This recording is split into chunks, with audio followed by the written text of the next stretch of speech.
सो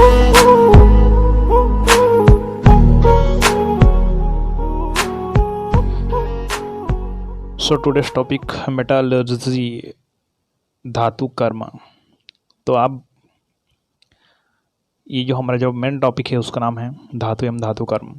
वहाँ से बहुत सारे टॉपिक्स आएंगे, जैसे कि बहुत सारे टॉपिक्स मैं बता चुका हूँ। जैसे कि पिछले वीडियो में दे चुका हूँ कि धातु क्या है, धातु की प्राप्ति कैसे होती है, धातु के कौन कौन से गुण हैं, वो पहला आपको देखना जरूरी है। तो इसके पहले जो बेसिक जानकारी दी गई है धातु एवं धातु कर्म की, वो आप देखिएगा। तो बेसिक जानकारी एकदम ज़रूरी है।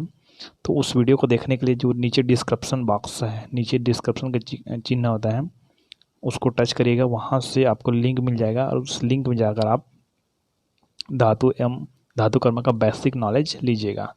तो आगे जो हम लोग पढ़ने वाले हैं वो है मेटालर्जी, मतलब धातु कर्म। तो जो पीछे मैंने पढ़ाया है कि एस्क क्या है, एस्क कैसे प्राप्त होता है। तो हमको जो एस्क प्राप्त होता है वो एक अशुद्ध रूप में प्राप्त होता है। उसको शुद्ध करने के लिए बहुत सारी विधियों का यूज़ किया जाता है। उसी के अंतर्गत हम लोग उसको पढ़ेंगे धातु कर्म को। तो पहले देखिए धातु कर्म है क्या। तो एस्क से धातु प्राप्त करने की प्रक्रिया धातु कर्म या धातु का निष्कर्षण कहलाती है। मतलब जो एस्क है वो शुद्ध नहीं होता है, उस एस्क से हम लोग को शुद्ध क्या प्राप्त करना है, धातु प्राप्त करनी है। तो वही प्रक्रिया कहलाएगी धातु कर्म। तो एस्क से धातु प्राप्त करने की प्रक्रिया ही क्या कहलाता है, धातु कर्म या धातु का निष्कर्षण कहलाती है। जो धातु कर्म वो 3 चरण में पूर्ण होते हैं। जो हमको शुद्ध धातु प्राप्त होगी वो 3 चरणों में प्राप्त होगी। पहला चरण है एस्क का सांद्रण कंसेंट्रेशन ऑफ और धातु का निष्कर्षण एक्सट्रैक्शन ऑफ मेटल एंड धातु का शुद्धिकरण प्यूरिफिकेशन ऑफ मेटल। तो इस तरह से 3 विधि का यूज़ करेंगे तभी हमको शुद्ध धातु प्राप्त होगी। लेकिन तीनों टॉपिक का वीडियो बनाना बहुत कठिन हो जाएगा क्योंकि बहुत लंबा है। तो इसमें से हम लोग केवल एस्क का सांद्रण का एक वीडियो बनाएंगे और दूसरा वीडियो हम लोग बनाएंगे धातु का निष्कर्षण और धातु का शुद्धिकरण का, है ना।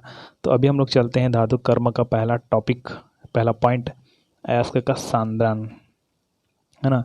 तो एस्क का सांद्रण किस तरह से होता है उसको देखिएगा कि खदानों से प्राप्त एस्क में अत्यधिक मात्रा में मिट्टी, रेत, पत्थर तथा अन्य अशुद्धियाँ पाई जाती हैं, जिसे अधात्री या गैंग कहते हैं। ऐसे गैंग तो डान लोगों का होता है, लेकिन ये जो गैंग है ना, ये दूसरा वाला गैंग है, ठीक है। गैंग मतलब अधात्री, आधात्री ना, अधात्री नहीं, ठीक है। तो ये जो अशुद्धियाँ हैं उसी को हम लोग बोलेंगे गैंग। तो खदानों से प्राप्त एस्क में अत्यधिक मात्रा में मिट्टी, रेत है, पत्थर है तथा अनेक अशुद्धियाँ पाई जाती हैं, जिसे हम लोग क्या बोलते हैं, अधात्री या गैंग कहते हैं। एस्क से जो प्राप्त धातु है ना, एस्क से धातु प्राप्त करने के लिए इन अशुद्धियों को अलग करना आवश्यक है भाई। तो इसे एस्क का सांद्रण कहते हैं। मतलब ये जो वो एस्क है उस एस्क में से शुद्ध धातु को प्राप्त करना है, शुद्ध धातु को प्राप्त करना है ना। तो सबसे पहले जो बड़े बड़े मिट्टी है, रेत है, पत्थर है, इन सब के अशुद्धियों को निकालना है। यही क्या कहलाता है, एस्क का सांद्रण। क्या कहलाता है, सांद्रण, है ना। तो सांद्रण की बहुत सारी विधियां हैं, इनमें से कुछ विधियों के बारे में हम लोग चलते हैं। तो पहला नंबर का जो विधि है उसका नाम है गुरुत्व पृथक्करण विधि, ग्रेविटी सेपरेशन मेथड, है ना। तो इस विधि में ये जो एस्क है, इस एस्क में से हमको क्या निकालना है, अशुद्धियाँ निकालना है। क्या निकालना है, अशुद्धियाँ। तो इस विधि का यूज़ करेंगे, गुरुत्व पृथक्करण विधि का यूज़ करेंगे, ठीक है।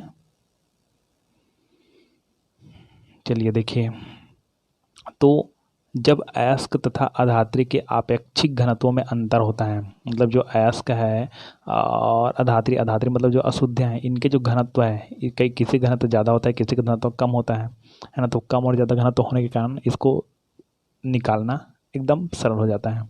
तो जब एस्क तथा अधात्री के आपेक्षिक घनत्व में अंतर होता है तब एस्क के सांद्रण की इस विधि का उपयोग किया जाता है। मतलब जो अधात्री मतलब जो अशुद्धियाँ हैं और एस्क मतलब जो एस्क हमको प्राप्त करना है, जो एस्क हमको प्राप्त हुआ है ना, उसके जो घनत्व है, कई छोटा होता है, कई का घनत्व बड़ा होता है।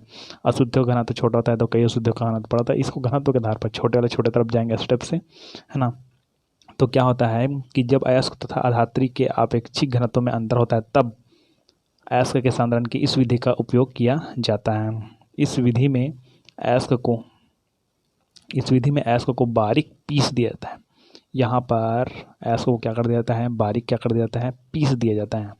बारीक पीस कर पानी की धारा प्रवाहित कर हिलाया जाता है। मतलब ये अयस्क का है, इस अयस्क को बारीक पीस जाता है और इसको पीस कर पानी की धारा प्रवाहित कर हिलाया, मतलब ये जो यंत्र उसको ऐसे ऐसे क्या जाता है, हिलाया जाता है ना, हिलाया जाता है, जिससे अयस्क के जो भारी कण हैं नीचे बैठ जाते हैं। देखिए यहाँ पर चित्र में कि यहाँ पर जो यंत्र बना उसमें ऐसे गड्ढा गड्ढा दिया गया है, ठीक है, ये जो लाइन है उसमें जी, है ना।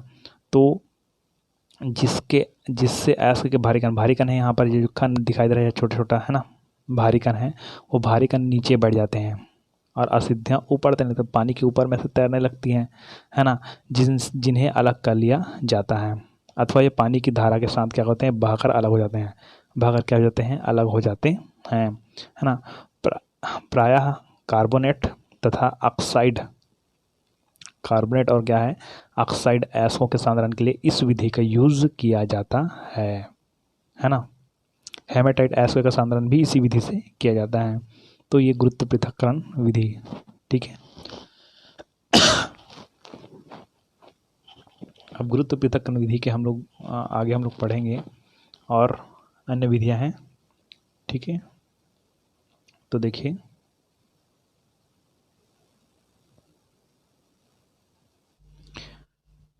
तो गुरुत्व पृथक्करण विधि है वो क्लियर तो हो गई होगी। तो आगे हमारा जो पॉइंट है वो है चुंबकीय पृथक्करण विधि, मैग्नेटिक सेपरेशन मेथड, है ना। तो इस विधि में क्या होता है उसको देखिए, एकदम सिंपल सी है ना। तो चुंबकीय पृथक्करण विधि में कि अयस्क में चुंबकीय पदार्थ उपस्थित होने पर, मान लीजिए जो अयस्क प्राप्त हुआ है उसको शुद्ध करना है ना, क्या करना है, शुद्ध करना है। तो यदि उसमें कोई चुंबकीय पदार्थ है, कौन सा पदार्थ है, चुंबकीय पदार्थ, तो उस चुंबकीय पदार्थ को उस अयस्क से निकालने के लिए ना चुंबकीय पृथक्करण विधि का यूज़ किया जाता है ना। तो इसको क्या बोला जा रहा है कि अयस्क में चुंबकीय पदार्थ उपस्थित होने पर, कौन सा पदार्थ है, चुंबकीय पदार्थ उपस्थित होने पर इस विधि का यूज़ किया जाता है या उपयोग किया जाता है। इस विधि में अयस्क को बारीक पीस कर, हर बार पीसना अच्छी है ना। तो इस विधि में अयस्क को बारीक पीस कर चुंबक पर चलने वाली जो पट्टी है उस पट्टी पर डाला जाता है। क्या समझ रहे हो आप लोग, देखिए यहाँ पर, है ना, कि इस विधि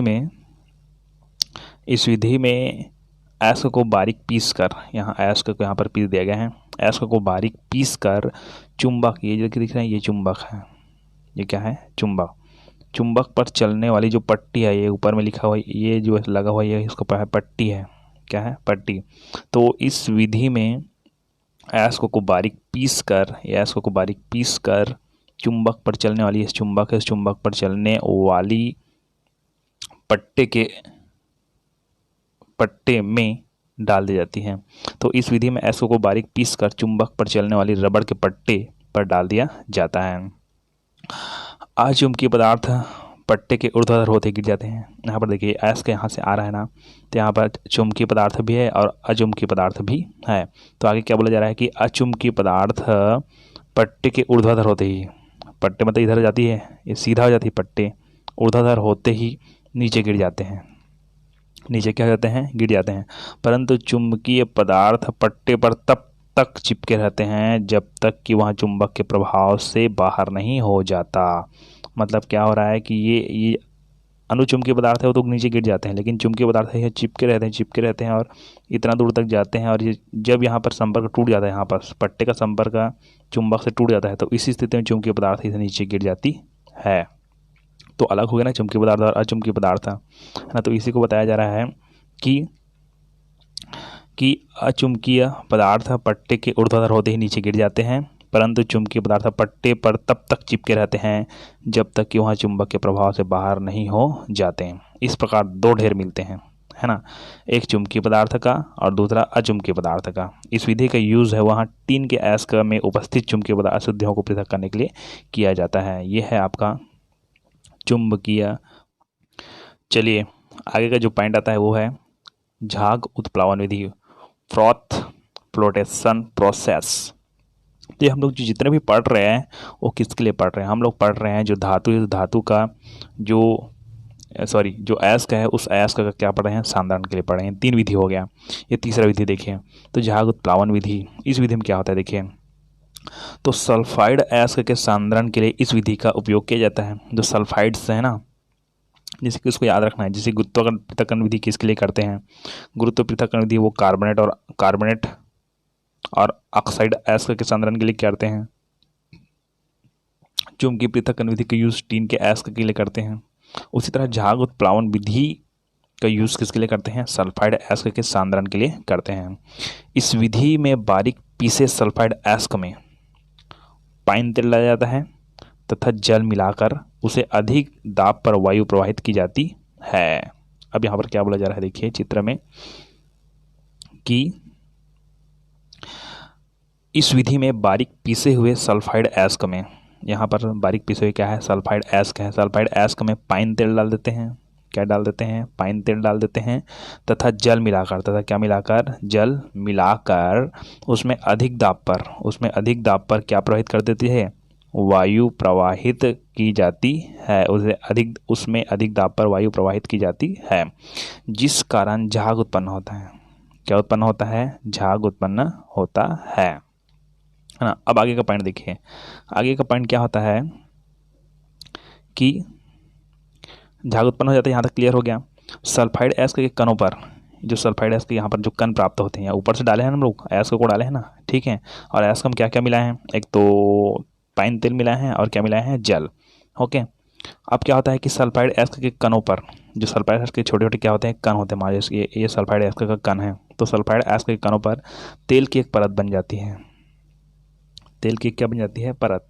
यहाँ पर छोटी छोटी क्या रहेगी, सल्फाइड कर रहेंगे, उस सल्फाइड कण के में क्या होती है, तेल की एक परत बन जाती है, जिसके कारण हवा के बुलबुले, जिसके कारण जो यहाँ से झाग आ रही है उसके जो हवा के बुलबुले ना, हवा यहाँ से प्रेषित किया जा रहा है ना, तो हवा के बुलबुले इनसे चिपक जाते हैं। ये देखो, हवा के बुलबुले इनसे क्या जाते हैं, चिपक जाते हैं। ये रेड में बनाया हुआ वो कौन है, सल्फाइड अयस्क का। और जो ब्लू में नीला में बनाया हुआ वो क्या है, वो है तेल के परत। और ये जो हरा में बनाया हुआ वो क्या है, वायु के बुलबुले। तो क्या होता है कि सल्फाइड अयस्क के कणों पर तेल की एक परत बन जाती है, जिसके कारण हवा के बुलबुले इनसे चिपक जाते हैं। ये हवा के बुलबुले इनसे क्या हो जाते हैं, चिपक जाते हैं, जिसके कारण हवा के बुलबुले इनसे चिपक जाते हैं। ये तो क्लियर हो गया। इस प्रकार यहाँ कण हल्के हो जाते हैं, हल्के होकर झाग के साथ ऊपर उड़ते हैं या झाग के साथ ऊपर आते हैं, है ना। और जो यहाँ पर ऊपर आते हैं ऐसे, ठीक है। और जो कंकड़ है, मिट्टी है, पत्थर है, ऐसी उसे तली में क्या हो जाती है, बैठ जाती है, यहाँ पर बैठ जाती हैं। बस इसी को बताया जा रहा है कि सल्फाइड अयस्क के कणों पर तेल की एक परत बन जाती है, जिसके कारण हवा के बुलबुले इनसे चिपक जाते हैं। किन से चिपक जाते हैं, जो सल्फाइड अयस्क उसके कण से चिपक जाते हैं, अर्थात तेल की परत होने के कारण जी। इस प्रकार यहाँ कण हल्के होकर झाग के साथ ऊपर आते हैं, जबकि मिट्टी, कंकड़, पत्थर जैसे अशुद्धियाँ नीचे तल में क्या हो जाती हैं, बैठ जाती है। तो ये क्या है, सांद्रण की विधियाँ हैं, है ना। आगे के जो हमारा पॉइंट रहेगा, है ना, आगे का हमारा जो पॉइंट है, ये मेन पॉइंट हमारा टॉपिक कौन है, हमारा मेन टॉपिक है धातु कर्म। हम लोग धातु कर्म के अंतर्गत ही पढ़ रहे हैं, है ना। तो उसका पहला पॉइंट क्लियर हो गया, अयस्क का सांद्रण की मैंने 3 विधियाँ बताई। आगे हम लोग चलेंगे धातु के निष्कर्षण में, है ना। आगे उसके चलेंगे धातु का शुद्धिकरण। तो शुद्धिकरण मतलब शोधन, इन दोनों पॉइंट को एक में ही लेंगे हम लोग, ठीक है। तो आगे नेक्स्ट के लिए वीडियो के लिए, ठीक है, तैयार रहिए। और चैनल को सब्सक्राइब करें, शेयर कर दीजिए, व्हाट्सएप में हो चाहे टेलीग्राम में हो या चाहे फेसबुक में, कहीं पर भी है, शेयर कर दीजिएगा इस वीडियोस को, ठीक है। या अदर कॉलेज स्टूडेंट्स या स्कूल स्टूडेंट के पास भी शेयर कर दीजिएगा।